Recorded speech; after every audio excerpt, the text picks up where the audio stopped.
6 and 2 for both of these teams. Hoogland, Ketter, and VanMeter picking up a loss in round 2 and round 8. Hoping to right it and be one of those teams to sneak it into day 2. And we'll go ahead and get things started. Tap land for Ben Smith, winning the die roll on mono green. Chris VanMeter shocking for Flower. Yeah, so Flower Flourish card. You either the Flower half gets you a basic plains or basic forest. The Flourish half pumps the team. And this is something that we've seen a lot of in these Celestia builds. 4 copies of Flower Flourish. The overrun effect is nice if you're making all your land drops, and it lets you play just a 21 land deck. Not too much the deck is doing for 1 mana, so relatively free to spend your first turn drumming up a second or third land. Benjamin Smith we go. Picking his 2-drop here, goes for Merfolk Branchwalker. Picking between that and Thorn Lieutenant. And drew a forest. Your Temple Garden opponent's not very likely to target your Thorn Lieutenant right out of the gates. They might have a Thorn Lieutenant of their own, however. Chris will make that, and that'll easily defend against this Branchwalker. As it would the Thorn Lieutenant. Yeah, it'll just bounce off each other. Benjamin Smith makes a Lieutenant of his own and a Llanowar Elf. Smith main decking 4 copies of Crowl Harpooner. It's a creature that's quite efficient at fighting down opposing flying creatures, though you're really not going to see that out of the Celestia deck. Now, History of Benalia for Chris VanMeter. He gets his first night. And a lot of times, that's what I was feeling when he saw this last time this matchup was on camera, was that we would get a early board stall, and then the Celestia deck would do something dumb. Yeah, once you get past the initial attack, VanMeter's deck just has elements that really snowball his advantages. The History of Benalia here is already good just for 2 tokens, whereas everything Smith is doing is just committing 1 creature to the battlefield. Inevitably, you start seeing some March of the Multitude, so VanMeter can go much wider. Chuckle here, Smith tapped his 1 black mana, and then untapped it. VanMeter says, so you have Assassin's Trophy, right? And this was, yeah. He's deciding, I think, whether or not he wants to trophy the History of Benalia, which, understandable. Yeah, I mean, that second token, that's a big deal, and the attack's going to be good on the following turn, but that just does not feel good. The thing about it, though, is that the VanMeter's deck is not at all vulnerable to the card Assassin's Trophy. Yeah. And this is one of the things I was talking about with that card being weaker in Standard than it's going to be in the older formats. About the only cards that I've seen this weekend that I want to trophy is Teferi, Hero of Dominaria, and Experimental Frenzy, and that's really about it. I think see the reason he goes to that play. He's got a second Assassin's Trophy in his hand, which he can't cast both of them. He only has 1 black mana. Yeah, and I think also it's unlike maybe you might find 1 better target than History, but you're not going to find 2 better targets. And if that's true, then it makes sense to make this play. Right. Yeah, VanMeter does have 2 main deck copies of Trostani Discordant, which is weirdly one of the better targets because of it has the Static Glorious Anthem effect, but it at least replaces itself with 2 tokens. Yeah, the deck really not vulnerable to trophy at all. Shalai right now in hand for VanMeter. Looks like along with a copy of Conclave Tribunal. Nothing worth hitting with a Tribunal just yet. Yeah, 4-card hand in total for VanMeter. That use of Assassin's Trophy might have hewed VanMeter off to the fact that Smith does have the second copy, which would give him some pause to committing the Shalai. And it does give him pause. He decides to go and commit to it, as he has 5 lands this turn. If it survives, and he has that 6th land, he'll stand to benefit here. But as the battlefield sits, the only damage inflicted so far this game was the 2 that VanMeter did to himself off of Temple Garden. And Smith drew a 3rd Assassin's Trophy for the turn, which means it's pretty easy to Assassin's Trophy this Shalai, and another one coming. And once VanMeter draws a March of the Multitudes and starts finding ways to grow his creatures, he's just going to start running away with this game. Does have a second copy of Shalai in the 75. That's one way to do it. Now, our first result is in here in the match. Over on Modern, Nicholas Mudd takes game 1 with humans over Jeff Hoogland. But you're right, these extra lands, especially in this kind of deck, they're not free. VanMeter has plenty of ways to use them. Yeah. And VanMeter does have 4 copies of Venerated Loxodon in the deck, which is one of the ways you can start overpowering the creatures on the other side of the table. Thorn Lieutenant attacks. Even cards like Sapperling Migration, once VanMeter can start casting them with Kicker, are pretty reasonable. Well, how about this? Just safely attacking with his Lieutenant because Smith ramped him up to 6 mana. That's true. He has the activated ability for 6 mana. It gets +4/+4. So is this just a chump block from Benjamin Smith? He's thinking about it. I'm pretty happy to take 2 in that spot. Yeah, a chump block from 20 seems early. Right. So, I mean, in so many ways, Smith is fundamentally disadvantaged on the deck red sheet. Yeah. I just don't know how much any of his decisions matter from this point. And this is kicked Sapperling Migration. Normally it makes 2 Saplings. However, if you pay 6 mana for it, you'll get more. Chris, well, if Chris can find more, then you'll get 4 of them. Can he convoke a Venerated Loxodon with these 5 creatures? Ooh. That would be nice. A white creature and 4 green ones? Yeah, I would be okay with that. Oh. It doesn't have it. Rats. Next turn. I suppose only the Knight would be particularly good there because the 2/2s still don't square off against the Thorn Lieutenant just yet. We do see Steel Leaf Champion from Benjamin Smith. Though he's down on the deck red sheet, this is one of the cards I was pretty impressed about when I saw this matchup the first time. Yeah, currently, nothing can naturally block it, though if VanMeter were particularly concerned, he could leave back the Lieutenant, pump it, and block. Yeah. So it is really good on turn 2, still pretty good on turn 3, but I think we're past the point of that being a card that matters. And Benjamin Smith has left up the mana for that 3rd Assassin's Trophy. It's one of his 2 remaining cards in hand. That most stop VanMeter from going in on a card like Tristani, but it doesn't really help Benjamin Smith pull ahead on the board. Just keeps him from losing. Looks like we will see Amara from VanMeter. This is a 1 Knight of Autumn. Main deck Knight of Autumn. Comes a 4/3. Don't really expect enchantments and artifacts from your mono green opponent. Yeah, here is a Convoke of 4, making a token, and he'll cast Conclave Tribunal. I had the square still, so they got to convoke it with 3 creatures, Ryan. There's just another 4. He had 4, so... Yeah, we've got some 2s and some 1s. And yeah, and you know, 3 is just a tough number to come by. Conclave Tribunal will hit Steel Leaf Champion. Benjamin Smith's going to Assassin's Trophy it. It feels a little early here to trophy it. I mean, you could wait till attacks, right? Or does it not matter? I don't know if he's ever going to get a good use out of Assassin's Trophy in this matchup. Well, now he's out of them, so I agree. It's a lot harder now. Shocks for a land that, at the very least, represents Thorn Lieutenant. Might be more. He still has 1 card left that he hasn't cast yet. Even the sheet. I think what still makes sense. Maybe a Crowl Harpooner. Yeah, that's what I thought I had spotted. The best thing it could theoretically do in this matchup is... Actually, VanMeter still has that 2nd copy of Shalai in his deck. Saving it for that could be a reasonable payoff. I was thinking about Lyra Dawnbringer, if that was something that could be brought to the table. And now it seems like the players are just going to stare at each other for a while. Until they draw something that breaks the stalemate.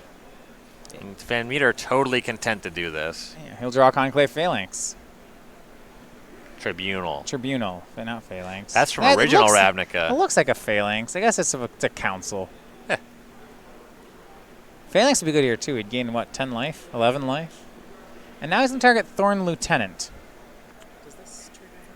That's going to make a token. Target of spell or ability, I do believe. Yeah, so he goes and hands him a token. But Thorn Lieutenant will still be gone. This makes it so VanMeter can just start attacking with his Lieutenant. Yeah. His Knight of Autumn actually can also now attack. Yeah, he's pretty fine trading that for the Steel Leaf Champion. Yeah, and those are going to be his 2 attackers. Now, this does mean he actually can't block Steel Leaf Champion. I don't think that's what we care about right now. If Smith attacks with that, that means VanMeter just cracks back with all those little creatures. Starts connecting with those lifelinkers as well. I think VanMeter is just very far ahead in this damage race. Yeah, I agree. I mean,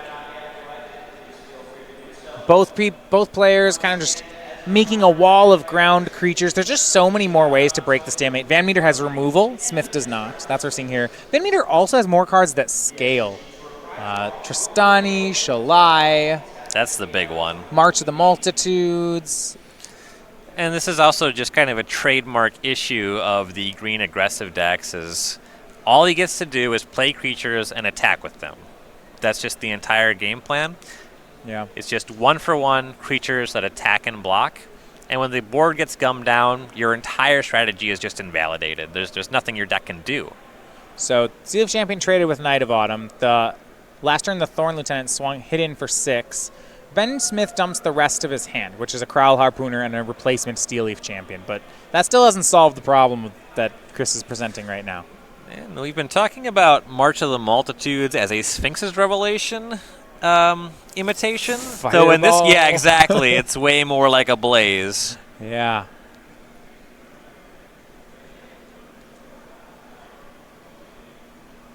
VanMeter produces one of those. It closes the game in extremely short order. VanMeter's going to swing everything. Oh boy. Let's look at this. So we have 10 attackers, only 4 blockers from Benjamin Smith. VanMeter probably happy to give away some value here, just end the game. Right. He's also not losing his best attacker.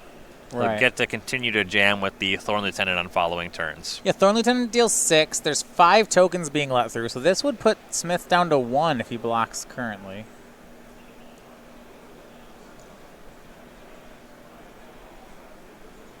You can go to 1 or to 2. Or he could just chump Thorn Lieutenant. And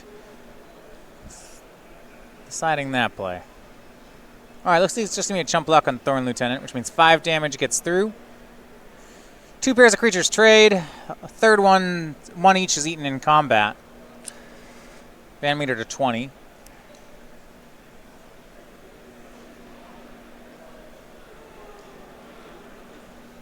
Trades. So as the dust is settled, Benjamin Smith has a Steel Leaf Champion. Chris VanMeter has, make that 8 Saprolings. 2 Lifelinkers and a Thorn Lieutenant. And this is a game where if Smith was able to cast Finality, you could see him just winning from here. Yeah. That's the one card that really seems to matter in this matchup. But it's not in his deck red sheet. So game 1 goes to Chris VanMeter. He puts 1 in the win column for his side. And with that, we'll go ahead and look over the sideboards. So Benjamin Smith, unlike last time we did not see find Finality, let's look at what he does have and what options that gives him. Yeah, he has 3 Deathgorge Scavenger, 3 Duress, 2 Carnage Tyrant, 2 Reclamation Sage, 2 Shaper's Sanctuary, 2 Vivian Reed, and a Vraska Relic Seeker. The Reclamation Sage, that's kind of whatever. I mean, a way to destroy Conclave Tribunal. That's sure. the thing that's fine. I like the Vraska Relic Seeker more for that role. Yeah, and I like the plussing to make 2/2 menaces. It seems decent. Right. I suppose Carnage Tyrant forces a lot of tokens into combat with it. It's really slow, though, and if there's any kind of Anthem effect or a Venerated Loxodon, you're trading a lot of mana for not that much meaningful material on VanMeter's side. Yeah, when Venerated Loxodon, in a lot of ways, in Chris's deck, is going to function like an 8/8 for 5 because it's 4 power on its own and it'll pump about 4 things. When you're playing a 7/6 for 6 and your opponent's on an 8/8 for 5, I mean, it's playable, but it's not great. The best card in Smith's sideboard might actually be these 3 copies of Duress. You just want to set up, take whatever the biggest non-creature token generating thing is available. In some games it's going to be History of Benalia. In other games it's going to be March of the Multitudes. Get that stuff out. Maybe even just cover a copy of the removal spell. Yeah. Of the Conclave Tribunal, and just try to stick your early Pelt Collectors, because Smith just has to come out of the gates attacking. That's really the only way his configuration wins this matchup. Yeah. And that mostly makes sense. And Chris VanMeter's deck is, at least in the main, 16 creatures, 23 spells. Despite being a creatures deck, it has so much token making that it's heavier on spells. So I can see that. Now on VanMeter's side, he's got a mix of finishers, sweepers, and spot removal. When we saw Todd Stevens play this, he went for some of each of it. And I feel like we're still a little bit out on what you'd like to do here. Yeah, I mean, the combination of Lyra Dawnbringer and Cleansing Nova, because you're bringing in another high-impact spell in the form of the Lyra to reset after a sweeper, I think it's totally reasonable to bring in both of those cards. And you're going to play games where either one of them really just wins the game on the spot. You know, so whatever, overload on that, that's all fine. The Settled Wreckage also seems quite good in the matchup. Yeah, I do like that. Seal Away, the card that I was most threatened by on the Celestia token side, it felt like a Steel Leaf Champion. Yep, yeah, so the Seal Aways, those are just pretty clearly the first 4 cards that we're bringing in. Yeah. Now, as we wrap things up this evening in this match, make sure to check out our weekly sale going over at StarCityGames.com. Big savings on select sealed products and supplies. And that's been going on all week. We have that going on over on the weekend at StarCityGames.com/weekly sale. Let's take a look this weekend and come back on Monday morning at 11 a.m. Eastern when we start next week's new discounted sale. Get you some dual decks. Yeah.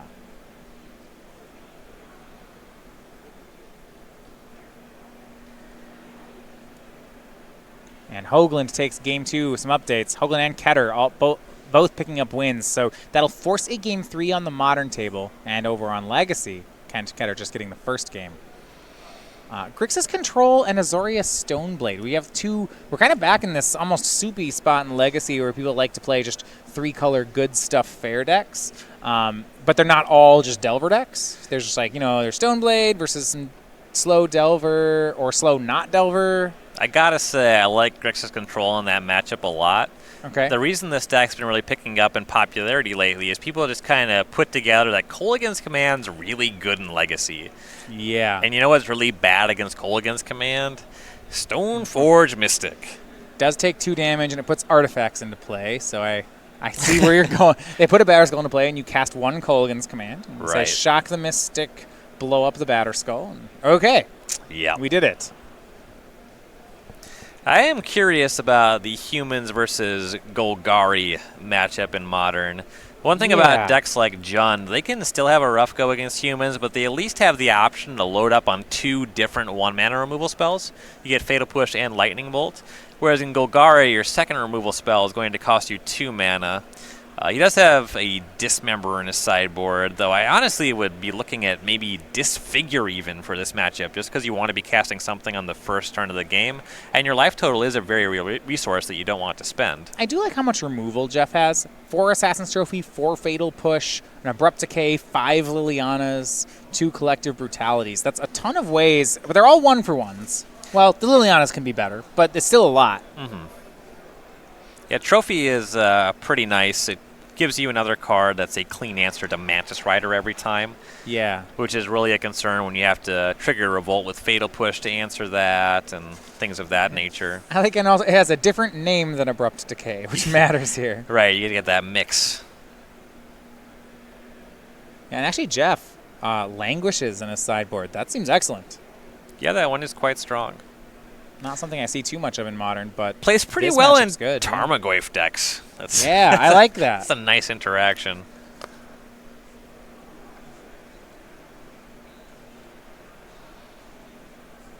Some actually decent options. Could see Ritual of Soot also working in that spot against humans. But that would destroy your Tarmogoyfs. Oh. Okay, oh yeah, I see. Yeah, we're not playing Damnation, we're playing Plague Wind. Right. Plague Wind's a bit stronger. Yeah.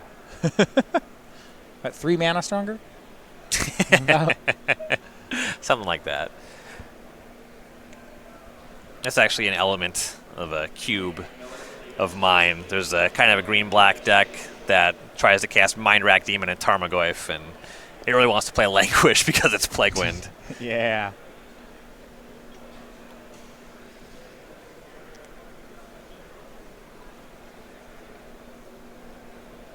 Mentioned before here in our last round of day 1, this one is on the bubble. Both teams need a win to advance to day 2. on the bubble, as it were.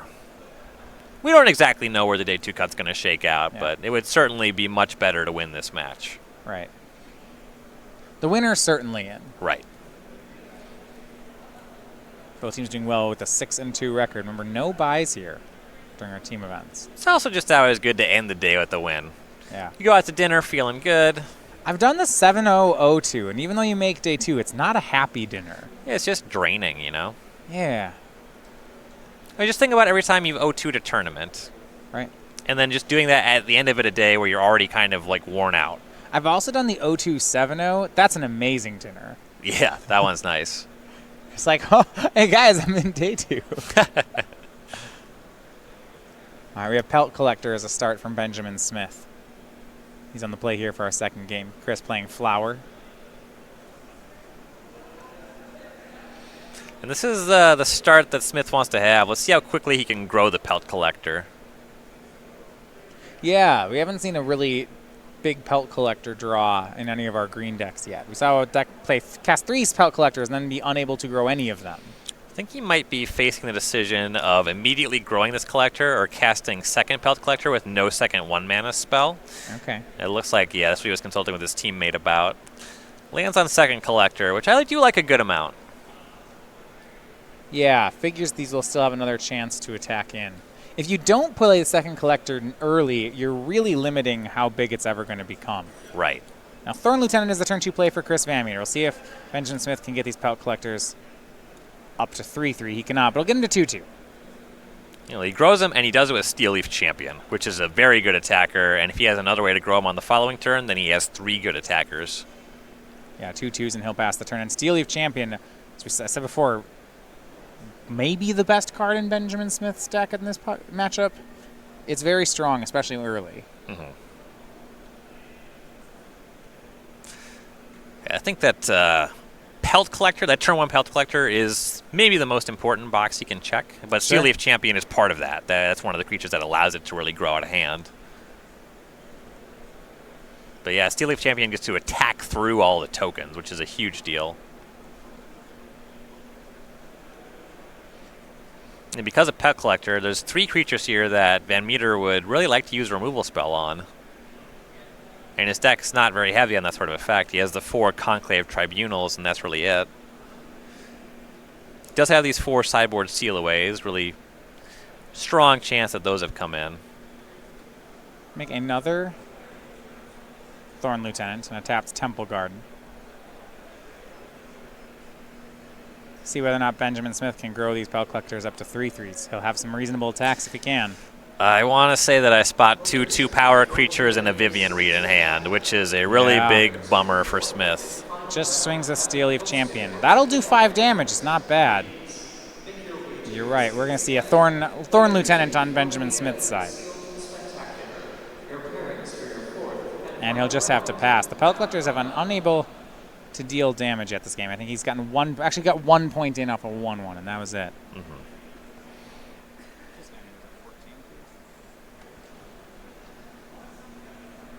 And now we see Knight of Autumn from Chris VanMeter. He'll go ahead and make it into a 4/3, no 4th land. Yeah, that blocks the champion. Yeah. It's about all he needs out of this turn. Thrashing Brontodon. That's the pickup for Benjamin Smith, and a big pickup indeed. The Pelt Collectors are going to grow up to 3/3s. And we'll see where Smith how he wants to attack now. So this is interesting because Pelt Collector checks on larger creatures dying as well. So if you get the Steel Leaf Champion to trade in combat here, then the Collectors will grow again. Right. So he's going to swing all 3. Mm-hmm. Though just 1 more counter, either way he's in a position where a double block on VanMeter's side would kill one of the Collectors and trade one of his creatures. So I do like this attack a lot. Yeah, and that's what he's going to do, double block. So if Pelt Collector's going to trade with the Thorn Lieutenant, the Steel Leaf will trade with the Knight of Autumn. 3 damage will come in, dropping VanMeter down to 11. But then the part you mentioned, because Steel Leaf Champion died, the Collector that got through becomes a 3/3. Yep. And now he has pretty good attacks on the following turn. Really, all 3 of his creatures can start attacking unless VanMeter can add to his battlefield in a meaningful way. VanMeter draws History of Benalia. He also has Seal Away in hand. These are great cards, except Thrashing Brontodon is on the board, so these are all enchantments. Mm-hmm. And also, they're just a little small. He'll make a Knight with History of Benalia. I mean, that's well and good. Now he has a really good double block on the Pelt Collector. Yeah. Can't double block. He's still taking damage, though, right? If Benjamin Smith swings out. Sure, he has a good double block. However, he'd take 5. Smith's going to blow up Mr. Benali with Reclamation Sage, and we'll see if he wants to swing the team. It's not the worst of attacks. Yeah. Pelt Collector, Thorn Lieutenant, they're pretty reasonable attacks. I don't know if I love offering the trade on Brontodon for Thorn Lieutenant. It's fine. Well, that means if that trade happens, he'll get 6 damage, which is half of Chris's life total. 6 damage is good, but again, it's a mono-green deck with no reach, and then suddenly VanMeter is able to use a copy of Conclave Tribunal, Sure. Deal with your Pelt Collector, and then I guess even breaking that's not very good. It's kind of just a tough spot for Smith. You're probably right. You just have to pressure the life total because he's in a lot of trouble if VanMeter has a removal spell in the first place. Yeah. So he has all the double blocks are good, but Chris VanMeter can only double block one of them. Right. And goes for Pelt Collector. So Thorn Lieutenant will get traded for Collector, but 5 damage comes in. VanMeter drops to 6. And he lost his X3, which means this Reclamation Sage may be free to attack next turn. Yeah. 4th land finally produced for VanMeter. We'll see what he has. Ooh, he has a Cleansing Nova in hand. Can't cast that one just yet. Yeah, if he can survive to it, it's pretty good. Sapling Migration he's thinking about just as actual chump blockers. Yeah, if he could cast Migration, block his way out of this turn, and then Nova on the following turn, he'd need to draw a land. But if he does, that's really punishing for Smith's deck.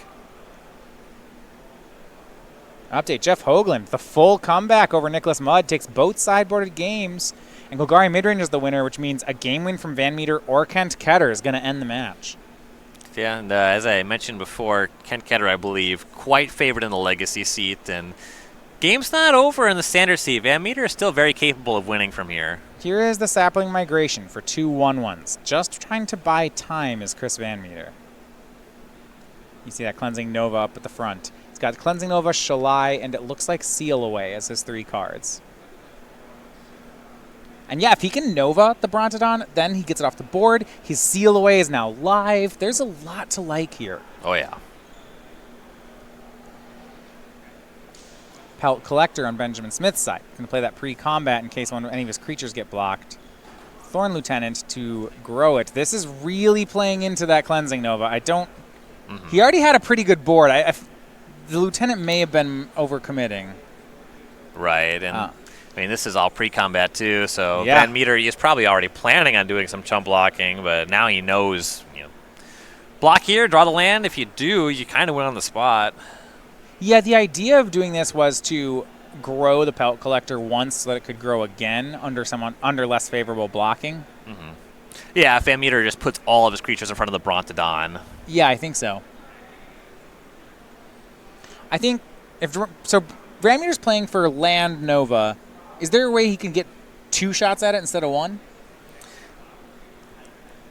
So yeah, he could just use the Seal Away, trade off a Sapling with the Reclamation Sage. That's totally reasonable. Yeah, seals away the Brontodon. Well, he's going to just block everything. Trades the Knight with the Thorn Lieutenant, the Sapling with the Reclamation Sage. Doesn't take any damage. Yeah, he should get multiple chances. Okay. Yeah, and now he still has the Sapling as a solid blocker on the following turn. Either draws the land or if he doesn't. And if he doesn't use the Nova on this turn, Smith is very likely to just commit some other creature on the next turn. He draws Conclave Tribunal. By making this play, VanMeter did lose the potential for a post-Nova seal away, but I really like the play. And now he's got to choose, right? He's got the Sweeper, and he has Shalai and Tribunal. I think it's Shalai or Tribunal, but they're 2 very different directions to the game. Right. And I like that he went for Shalai. It makes it so Smith has to commit something else to the battlefield to start making good attacks. Ooh. This is a nice one, though. There's that Crawl Harpooner. There's creatures in the graveyard that's going to fight Shalai cleanly. Let's see how many. 1. Do we have a lot? Yeah, okay. Shalai's it's just more than 1. Okay. It dies, but it also then works with Pelt Collector. Here's a swing for 5. Okay, jump block for Chris. He takes 2, goes to 4. He has some draws to tread water, but land for Cleansing Nova is really what he's looking for. Yeah, I guess a creature buys him another turn. Sapling Migration would fog here. tap land. Ooh, there's that. Yeah. The Memorial. So he'll play Conclave Tribunal. And Merfolk Branchwalker revealing Duress for Benjamin Smith. Swing and VanMeter down to 2. It looks like he'll survive to Cleansing Nova. And he'll do that. Stabilizing maybe at 2. We'll see. Styling a little bit. You saw him show that it was not the card he drew. Ben Smith draws another Duress. He doesn't have black mana. And Flower Flourish from VanMeter to find a 6th land. Plays it. He does have some 1/1s now at that Memorial, but instead he'll make Thorn Lieutenant. Vivian Reed for Smith. This isn't helping at all. He's drawing a lot of uncastables. Right. And now VanMeter can go to work, and he'll just pump. Let's deal 6 of Smith down to 14. Yeah, he doesn't have anything in hand, so. Yeah. Overgrown Tomb for Smith. Down to 12, but black mana's unlocked. Yeah. Chris, a little dance with his fingers, no hand there. Says, yeah, you might have a Duress. That's cool. 5 mana. Ooh. Tristani. Okay, we're doing things now. This brings 2 tokens into play. It's going to pump the team. And Chris, that has set up well for the Cleansing Nova. This may be enough. Right, and he also is going to have that Memorial in the next turn minimally. Yeah, Thorn Lieutenant can attack in now for 3 thanks to Tristani. 5th land finally for Benjamin Smith. Vivian Reed's online, but what will it do? We'll see. Planeswalker onto the board. Could destroy a Conclave Tribunal. Could dig for a creature. That's going to get attacked, but that's what it'll do. Is it going to get attacked? Yeah, I mean, if it's not going to get attacked, that's a bad sign. Wait, hold on. Thorn Lieutenant is a 7 power. 8, and he's just dead. Yeah, this is just he's lethal. Dead. Yeah, it's not getting attacked. There's onboard lethal. Smith is getting attacked for onboard lethal, yeah. We had to try to minus it. I don't know. It doesn't matter. They all lose. I don't think Smith's winning this game. Yeah. I don't think he's. I think his deck has really long odds of winning this matchup, to be entirely honest. I agree. And now we're going to see it. 7 from the Thorn Lieutenant. 8, 9, 10, 11 from the tokens. That'll be enough. Chris VanMeter down to 2 with his opponent 20, turns the corner. He's the 2-0 winner. Jeff Hoogland's the 2-1 winner. And they'll take Kent Ketter on to day 2 with a 7-2 record. Yeah, gotta feel pretty good about that win. Pretty commanding fashion there in round 9. We'll see them on the second day of competition, and we'll see how the rest of the event shakes out. We'll find out exactly